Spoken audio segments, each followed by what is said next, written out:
The summer sun of 1941 rose over the vast plains stretching between the borders of Soviet Russia and Eastern Europe, casting long shadows across landscapes that would soon become the most violent battlegrounds in recorded history. Dust drifted over endless wheat fields, forests stood silent in the early light, and rivers flowed calmly, unaware that within hours their banks would tremble under the weight of tanks, artillery, and marching armies.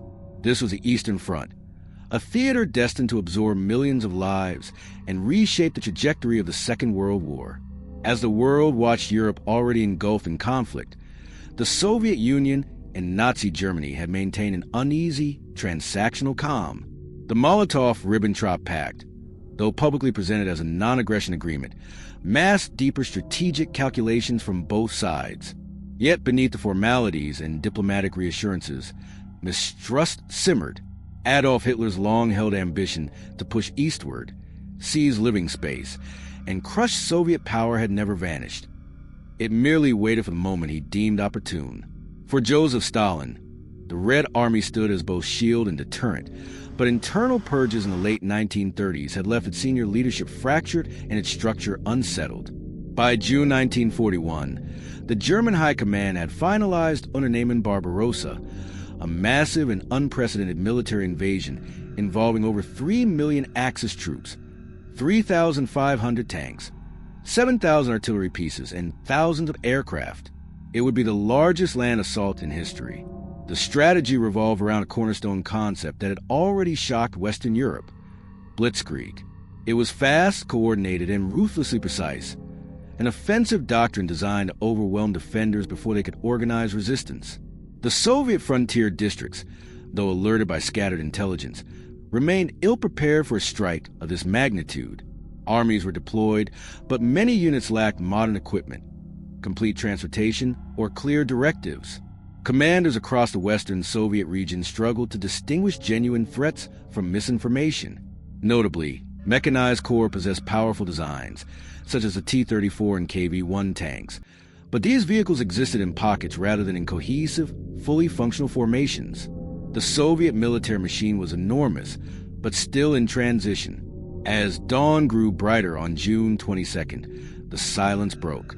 The sky erupted with a roar of engines as waves of German aircraft soared across the border, striking airfields, supply depots, communication hubs, and rail junctions. Within hours, hundreds of Soviet planes were destroyed on the ground. Shock rippled through command posts from the Baltics to the Black Sea. Radio operators scrambled to decipher fragmented messages as artillery bombardments thundered along the frontier. The Wehrmacht had moved with the certainty of a force convinced of its own superiority. 3 massive German army groups drove forward with grim coordination. Army Group North, sweeping toward Leningrad. Army Group Center, heading for the prized objective, Moscow. Army Group South, pushing into Ukraine's fertile lands and industrial centers. Each had specific tasks, but their combined momentum aimed to dismantle the Soviet state before it could mobilize its full strength. For civilians living near the borderlands, the initial hours felt like the collapse of normal reality. Farmers awakened by distant explosions saw columns of refugees forming along roads. Towns that had known relative quiet suddenly faced empty store shelves, shattered rail cars, and relentless columns of German armor cutting through defensive lines. Amid the chaos, Soviet soldiers attempted countermeasures. Some units fought fiercely, others withdrew under overwhelming pressure, and some found themselves encircled before realizing the scale of the attack. Documentary records from both sides reflect the shock and desperation of these first encounters. German officers noted the unexpected stubbornness of isolated Soviet pockets that resisted even when surrounded. Soviet diaries recounted the confusion of receiving contradictory orders, while witnessing the sheer power of mechanized assaults unlike anything seen in earlier conflicts. As June deepened into July, the Eastern Front transformed into a colossal arc of fire stretching nearly 2,000 miles. The Luftwaffe retained air superiority in many sectors, enabling armored spearheads to advance with alarming speed. Yet beneath this momentum lay early signs that the campaign would not be as simple as German planners hoped. Supply chains extended dangerously. Soviet reinforcements, shocking in their number, began arriving from the interior. Factories beyond the Ural Mountains prepared for long-term war production. The stage was set for a confrontation that would test not only armies, but entire societies. By midsummer, German commanders stood confident but wary, Soviet leaders alarmed but determined, and the world anxious as an unprecedented clash unfolded. The center of gravity was shifting toward a pivotal decision point, a moment that would either cement Blitzkrieg as an unstoppable doctrine or expose its limitations against a vast, resilient opponent. And as both forces maneuvered across the ravaged landscape, one question loomed. Would the German advance maintain its ferocious momentum, or was the Red Army preparing a counterstroke that could alter the entire course of the war? As July stretched into August, the German advance pressed deeper into Soviet territory, yet the nature of the conflict began to change. The initial shock that had fractured Soviet defenses slowly gave way to a hardened resolve. What began as a rapid, overwhelming offensive gradually transformed into a struggle of attrition, one the Blitzkrieg doctrine was never designed to sustain.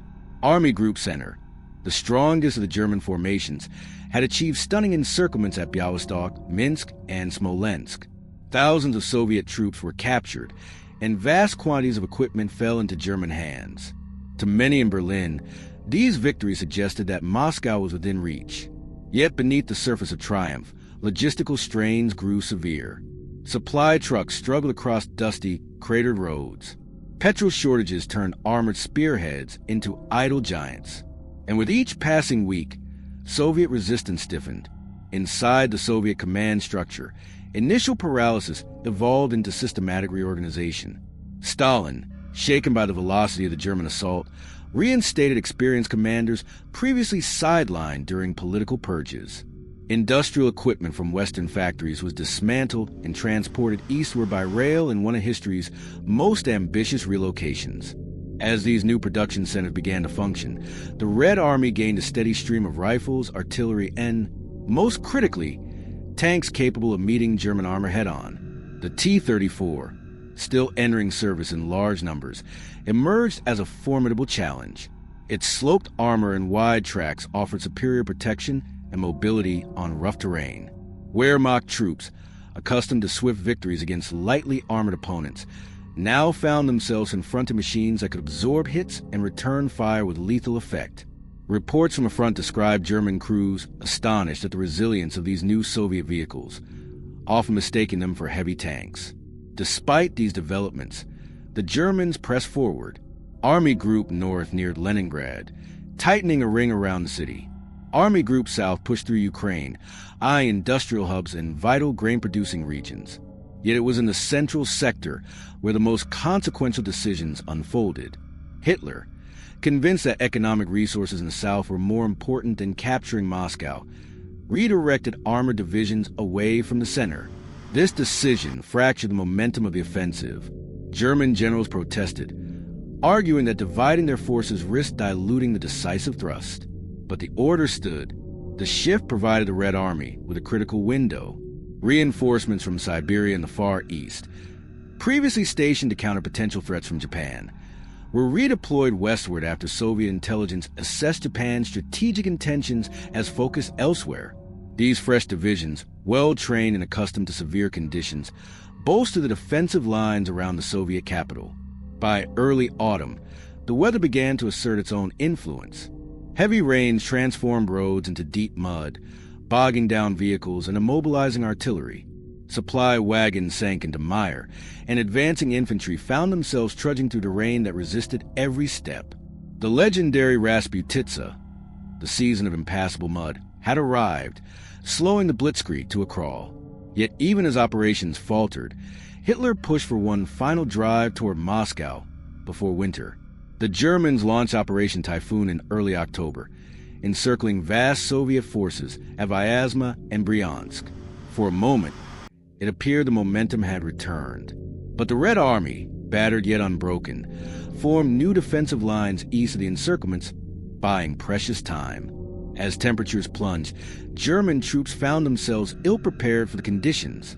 Winter clothing was scarce, lubrication oils froze, and weapons malfunctioned in the biting cold. Soviet forces, acclimatized and increasingly well-supplied, seized the opportunity. In December, They launched a massive counteroffensive supported by fresh reserves and newly produced armored units.